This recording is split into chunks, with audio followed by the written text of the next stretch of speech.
नमस्कार, सुप्रभात, जय जोहार, बहुत स्वागत आप सभी का IBC 24 में और मैं हूं आपके साथ शुभांगी ठाकुर। गुड मॉर्निंग छत्तीसगढ़ आप देख रहे हैं। इस बुलेटिन में हम आपको देंगे छत्तीसगढ़ की सभी खबरों का पूरा अपडेट, लेकिन सबसे पहले नजर आज के हेडलाइंस पर। सीएम विष्णुदेव साय के दिल्ली दौरे का आज चौथा दिन। केंद्रीय कृषि मंत्री शिवराज सिंह चौहान से करेंगे मुलाकात। दोपहर 12 बजे संसद भवन में करेंगे चर्चा।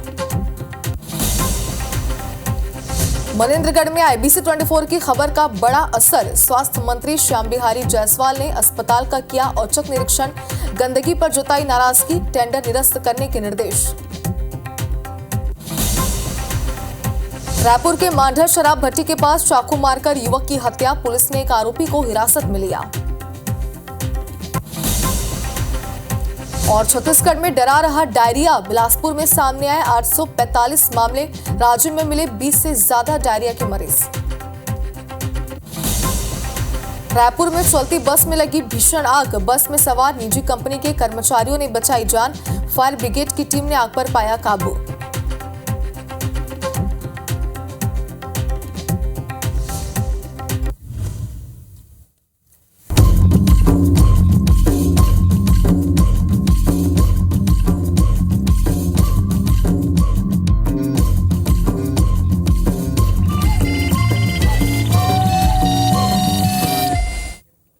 और हेडलाइंस के बाद बुलेटिन की शुरुआत करते हैं इस वक्त की बड़ी खबर के साथ। मनेन्द्रगढ़ से आपको दिखाते हैं जहां IBC 24 की खबर का बड़ा असर हुआ है। अचानक रात में सामुदायिक स्वास्थ्य केंद्र स्वास्थ्य मंत्री पहुंचे। मंत्री श्याम बिहारी जायसवाल ने अस्पताल का औचक निरीक्षण किया। वार्ड में भर्ती मरीजों से उन्होंने बात की और इलाज की जानकारी ली। अस्पताल में मौजूद डॉक्टर और स्टाफ से उन्होंने चर्चा भी की है। सफाई पर उन्होंने अपनी नाराजगी जताई और टेंडर निरस्त करने के निर्देश दिए हैं। एक सप्ताह में अस्पताल की छत की रिपेयरिंग करवाने के निर्देश भी दिए हैं। IBC 24 ने प्रमुखता से पानी टपकने की खबर को आपको दिखाया था और आपने देखा था कि किस तरीके से मरीज जो है वो यहाँ पर इलाज करा रहे थे और छत से पानी टपक रहा था। इस बीच उनका इलाज यहाँ पर किया जा रहा था। जाहिर सी बात है कि उनके स्वास्थ्य के साथ भी खिलवाड़ यहाँ पर हो रहा था। साथ ही भी जानकारी निकलकर सामने आई थी कि मरीज और उनके परिजन कई बार शिकायत कर चुके हैं, लेकिन उसके बाद भी समस्या का समाधान नहीं हो रहा है और इस खबर को IBC 24 ने आप तक पहुंचाया था। और अब स्वास्थ्य मंत्री श्याम बिहारी जायसवाल यहाँ पर औचक निरीक्षण के लिए पहुंचे। ज्यादा जानकारी के लिए हमारे सहयोगी सतीश गुप्ता हमारे साथ जुड़ चुके हैं। सतीश, क्या निर्देश दिए स्वास्थ्य मंत्री ने? देखिए, मैं आपको बता दूं कि 2 दिन पहले ही IBC 24 ने प्रमुखता से ये खबर दिखाई थी कि किस तरह से स्वास्थ्य मंत्री के विधानसभा क्षेत्र मनेन्द्रगढ़ में जो मुख्यालय है वहां पे सामुदायिक स्वास्थ्य केंद्र में किस तरह से मरीजों को परेशानी हो रही है। जगह जगह से पानी टपक रहा है। यहाँ पे जो है छड़ निकली हुई है, प्लास्टर जो है उखाड़ रहे हैं और लोग जो मरीजों को जो काफी परेशानी हो रही है, यहाँ पे कर्मचारियों को काम करने में परेशानी हो रही है। इस खबर को प्रमुखता से दिखाने के बाद कल रात में स्वास्थ्य मंत्री श्याम बिहारी जायसवाल अचानक सामुदायिक स्वास्थ्य केंद्र पहुंचे। उनके पहुंचने की जानकारी न CMHO को थी, ना SDM को थी और न किसी को उसकी भनक लगी कि स्वास्थ्य मंत्री पहुंचने वाले हैं। वहां वो पहुंचे, उन्होंने सभी वार्डों का निरीक्षण किया, अस्पताल के दोनों तल का निरीक्षण किया, मरीजों से बातचीत की, उनका हाल चाल जाना। और जब उनके पहुंचने की जानकारी मिली तो अस्पताल में हड़कंप मच गया। BMO वहां पे पहुंचे, अस्पताल के स्टाफ पहुंचे तो उन्होंने सफाई को लेकर काफी नाराजगी जाहिर की है। सफाई को लेकर उन्होंने साफ तौर पर कहा है कि जो सफाई है वो सही ढंग से नहीं हो पा रही है, तो सफाई का टेंडर निरस्त करें। साथ ही वार्ड में जो पंखे हैं, खिड़की हैं, सबको दुरुस्त करें और जो पानी टपक रहा है जो अस्पताल, इसके 1 हफ्ते में पूरे अस्पताल की रिपेयरिंग करें। इस तरह के निर्देश स्वास्थ्य मंत्री ने दिए हैं। और मैं आपको बता दूं कि जो मनेन्द्रगढ़ का सामुदायिक स्वास्थ्य केंद्र है ये हमेशा सुर्खियों में रहता है, क्योंकि स्वास्थ्य मंत्री इसी इलाके से आते हैं, जिला मुख्यालय है। तो इस तरह से स्वास्थ्य मंत्री का पहुंचना कहीं न कहीं ये उम्मीद की जा सकती है कि अस्पताल का जो है अब आगे जो है सही दिशा में अस्पताल का संचालन हो सकेगा। बिल्कुल सतीश, तो IBC 24 ने इस खबर को प्रमुखता से दिखाया था और यही वजह है कि अब मरीजों को उनकी समस्याओं का समाधान भी मिल पाएगा। बहुत बहुत शुक्रिया तमाम जानकारी के लिए। और चलिए अब बात करते हैं मुख्यमंत्री विष्णुदेव साय के दिल्ली दौरे का, जिसका आज चौथा दिन है। सीएम विष्णुदेव साय आज शाम 6 बजे रायपुर लौटेंगे। सीएम विष्णुदेव साय कृषि मंत्री शिवराज सिंह चौहान से मुलाकात करेंगे। संसद भवन में आज दोपहर 12 बजे वो मुलाकात करेंगे। तो दिल्ली दौरे का आज चौथा दिन है मुख्यमंत्री का और आज कृषि मंत्री शिवराज सिंह चौहान से वो मुलाकात करेंगे। कई विषयों को लेकर उनसे बातचीत करेंगे, चर्चा करेंगे।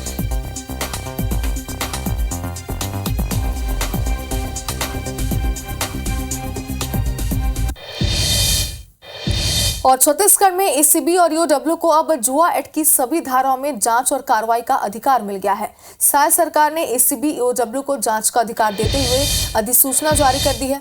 सरकार ने छत्तीसगढ़ जुआ अधिनियम 2022 की सभी धाराओं में जांच करने के अधिकार दे दिए हैं। ऐसे में अब महादेव सट्टा ऐप केस की जांच में तेजी आने की संभावना है। साथ ही ऑनलाइन गैम्बलिंग जैसे अपराधों की जांच में सहूलियत होगी। इस मामले में दोषी पाए जाने पर 7 साल की सजा का प्रावधान और गैर जमानती धाराओं को शामिल किया गया है। अधिनियम में कार्रवाई के लिए कड़े प्रावधान करते हुए जुआ घर का स्वामी होना, जुआ खेलना, ऑनलाइन जुआ खिलाना, विज्ञापन प्रतिषेध का उल्लंघन को गैर जमानती अपराध बताया गया है। छत्तीसगढ़ जुआ अधिनियम 2022 में जुआ घर की परिभाषा में ऑनलाइन जुआ प्लेटफॉर्म शब्द जोड़ा गया है। नए नियमों में 3 वर्ष की जेल और 5 लाख तक के जुर्माने का प्रावधान है। बार अपराध के लिए अधिकतम 7 वर्ष तक जेल और 10 लाख तक के जुर्माने हो सकते हैं।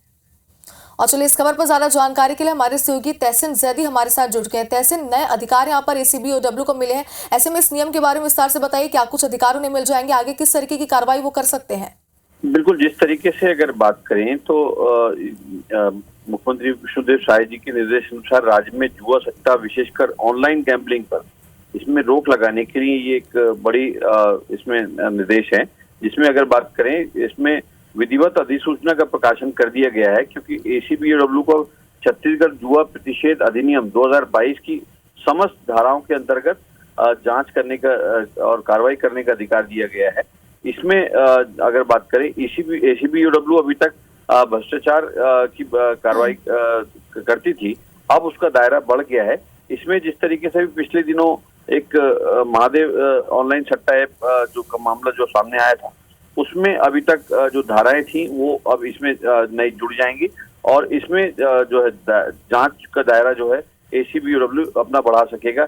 इसके अलावा जिस तरीके से पहले एक्ट की अगर बात करें तो इसमें ऑनलाइन जुए को शामिल किया गया है इसमें छत्तीसगढ़ जुआ प्रतिशोध अधिनियम में, क्योंकि इसमें पहले जो था इसमें सजा का कोई प्रावधान नहीं था, लेकिन अभी जो नया अधिनियम आया उसमें अगर बात करें इस मामले में दोषी पाए जाने पर 7 साल की सजा का प्रावधान है और ये अब गैर जमानती धाराओं को इसमें शामिल किया गया है। तो कुल मिला के कह सकते हैं कि एसीबी ईओडब्ल्यू की जो पावर है, जो अधिकार है, वो उसमें बढ़ गया। उसमें धाराएं जो हैं एक तरह से कह सकते हैं एसीबी ईओडब्ल्यू उसमें कार्रवाई कर सकती है और इसके लिए राज्य सरकार ने इसमें अधिसूचना जारी की है और इसमें आने वाले दिनों में कई बड़ी कार्रवाई एसीबी ईओडब्ल्यू इसमें कर सकती है। जी बिल्कुल तहसीन, जैसे कि आपने कहा कि नए अधिकार एसीबी ईओडब्ल्यू को मिलकर अब देखने वाली बात होगी कि आगे किस तरह की बड़ी कार्रवाइयां होती है। बहुत बहुत शुक्रिया आपका तमाम जानकारी के लिए।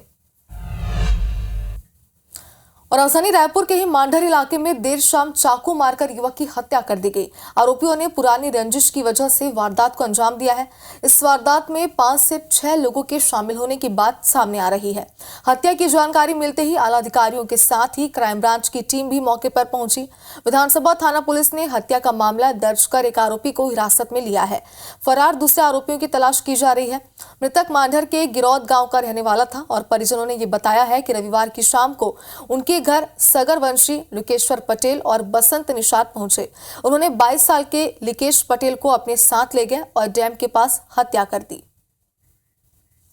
हाँ, दुकान पास से उठाया कि चल चल जबरदस्ती करके बैठाया लुकेश्वर पटेल और मनीष सगरवंशी, ये जबरदस्ती बैठा कर लाया। तो मेरा बहन चिल्लाया उसको कि मेरा भाई को खरोच नहीं आना चाहिए, कुछ नहीं होना चाहिए, ऐसा करके। उसके बाद तहन वापिस आए लोग। उसके बाद गाली गलौज किया हमारे घर से गुजरते हुए कि तेरा ऐसा कर दूंगा, ऐसा गंदा गंदा गाली देकर तेरा भाई को ऐसा मार दिया हूँ, यहाँ है वैसा है करके चिल्लाकर चला गया। तो मैं खोजने के लिए गया था।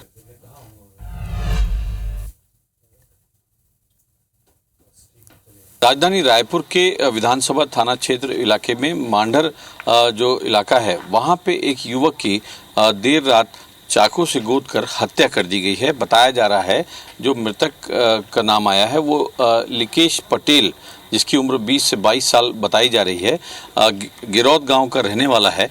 उसकी चाकू मारकर हत्या की गई है। और अभी तक की बात करें तो इस पूरे वारदात में जो एक संदेही है उसको हिरासत में लेके पुलिस पूछताछ कर रही है। लेकिन इस पूरी वारदात में कि पीछे जो है पुरानी रंजिश की बात यहाँ पे सामने आई है और पुलिस के जो आला अधिकारी हैं वो भी इसमें पतासाजी कर रहे हैं और बीच में 3 से 4 जो आरोपी हैं वो फरार बताए जा रहे हैं। पुलिस के आला अधिकारी जो एक संदेही है उसको पूछताछ में जुटे हुए हैं। कैमरामैन धर्मा के साथ तहसीन जैदी, IBC 24 रायपुर।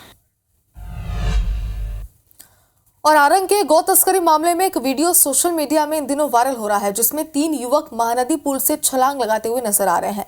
IBC 24 इस वीडियो की पुष्टि नहीं करता। आपको बता दें कि 7 जून की रात कुछ लोग मवेशियों से भरे एक ट्रक का पीछा कर रहे थे। ट्रक आरंग से महानदी पुल पर जाकर रुकी और उसमें से 3 युवकों ने छलांग लगा दी। घटना में एक युवक की मौके पर ही मौत हो गई है, जबकि 2 लोगों ने इलाज के दौरान दम तोड़ दिया था। इस घटना की जांच के लिए SIT गठित की गई है।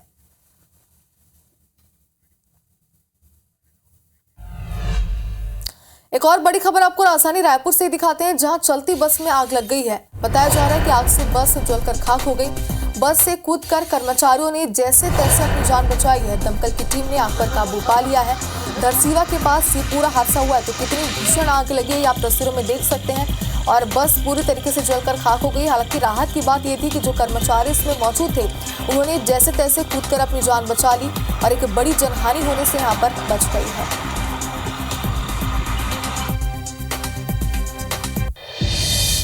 इसी बीच एक और बड़ी खबर, कांग्रेस SSP से मुलाकात करेगी। महापौर एजाज ठेबर पर हुए FIR मामले में चर्चा करेंगे। विधानसभा घेराव के बाद महापौर पर FIR दर्ज की गई थी। महापौर और पुलिसकर्मी की बहस का वीडियो वायरल हुआ था, जिसके बाद FIR दर्ज की गई थी। आपको बता दें कि विधानसभा का घेराव कांग्रेस ने किया था। महंगाई, बिजली की बिल में बढ़ोतरी से कई मुद्दों को लेकर, जिसके बाद उन पर FIR दर्ज की गई थी और इसी विषय को लेकर के आज चर्चा की जाएगी।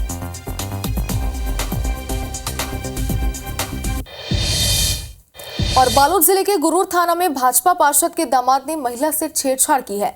मामले में शिकायत के बाद भी FIR दर्ज नहीं होने से नाराज विधायक संगीता सिन्हा करीब 5 घंटे तक थाना प्रभारी के चैम्बर पर बैठी रही, जिसके बाद गुरूर थाना पुलिस ने भाजपा पार्षद के दामाद अनुराग जैन के खिलाफ छेड़छाड़ सहित कई गैर जमानती धाराओं के तहत मामला दर्ज किया है। इस दौरान थाने के बाहर बड़ी संख्या में कांग्रेसी कार्यकर्ता और पदाधिकारी भी मौजूद रहे। केस दर्ज होने के बाद सभी कार्यकर्ता वापस लौटे। इन लोग सब फोन में लगातार लगे रहे हैं और वो फोन से किससे बात किए वो यही बता सकते हैं। आप पूछिए उनसे कि आपने किससे राय लिया है, किनके अभी कैसे जमानत हुआ है, कौन बोला इनको जमानत करनी, मतलब FIR दर्ज करनी। ये बात है, यहाँ का दबाव में है इन लोग सभी।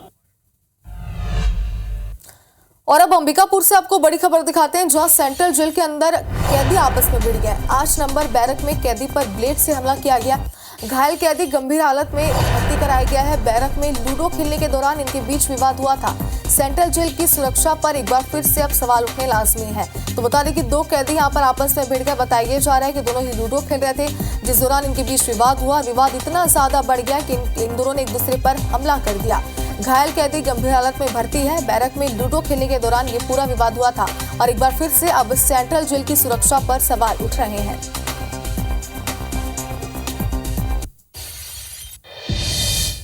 और इधर बिलासपुर में ईडी और मनी लॉन्ड्रिंग का डर दिखाकर रिटायर्ड अधिकारी से 54 लाख रुपए की ठगी का मामला सामने आया है। पुलिस के मुताबिक अज्ञे नगर निवासी रिटायर्ड अधिकारी जयसिंह चंदेल के मोबाइल में 24 जून को अज्ञात नंबर से कॉल आया।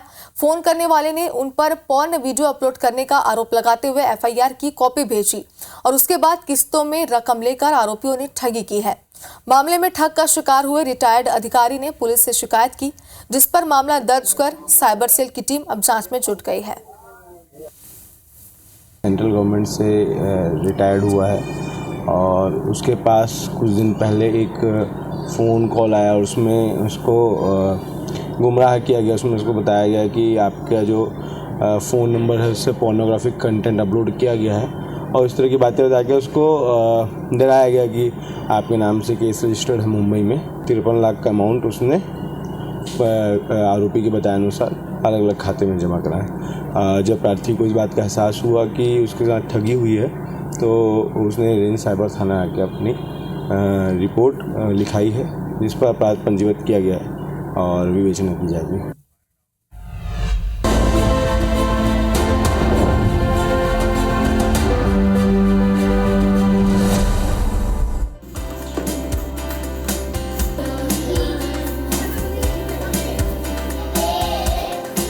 छत्तीसगढ़ के छात्र बेहतर शिक्षा पाकर आगे बढ़ें, इसी मंशा के साथ सूबे की साई सरकार लगातार काम कर रही है। साई सरकार शिक्षा और इंफ्रास्ट्रक्चर पर जोर दे रही है, जिसका असर भी सरकारी स्कूलों में देखने को मिल रहा है। खैरागढ़ जिले में भी सरकारी स्कूलों की तस्वीर लगातार बदल रही है। यहाँ के बहटोला प्राथमिक शाला में इंफ्रास्ट्रक्चर मजबूत करने के साथ ही क्वालिटी एजुकेशन दिया जा रहा है। स्कूल में स्मार्ट क्लास और पुस्तकालय की व्यवस्था होने से छात्रों को स्टडी में मजा आ रहा है। जिन बच्चों का पढ़ाई में मन नहीं लगता, वो स्मार्ट क्लास के जरिए अब रुचि ले रहे हैं और नई नई ज्ञानवर्धक चीजों को अपने अंदर समाहित कर रहे हैं। वहीं सामुदायिक भागीदारी से चलने वाली महत्वपूर्ण न्योता भोज योजना भी जिले के तमाम स्कूलों में अच्छे ढंग से चल रही है। सर रोज रोज यहाँ आकर अच्छे कहानी पढ़ते हैं। हम लाइब्रेरी में आके नई नई कहानी पढ़ते हैं। बच्चों के पास जो विभिन्न प्रतिभाएं हैं, चाहे उनकी ड्राइंग की हो, पेंटिंग की हो, सांस्कृतिक उनका चाहे नृत्य का कार्यक्रम हो या खेल कूद हो, जो हमारे लोकल स्थानीय खेल हैं, उन सभी को लेके हम कुछ न कुछ परिवर्तन करते रहते हैं। हमारा ये प्रयास रहता है कि एक अच्छा शिक्षा मिले, बच्चे लोग कक्षानुरूप पढ़ना और गणित की संक्रियाओं को कर लें। उसमें ये रीडिंग स्किल डेवलप करने के लिए पुस्तकालय से हम बच्चों को जोड़ रहे हैं।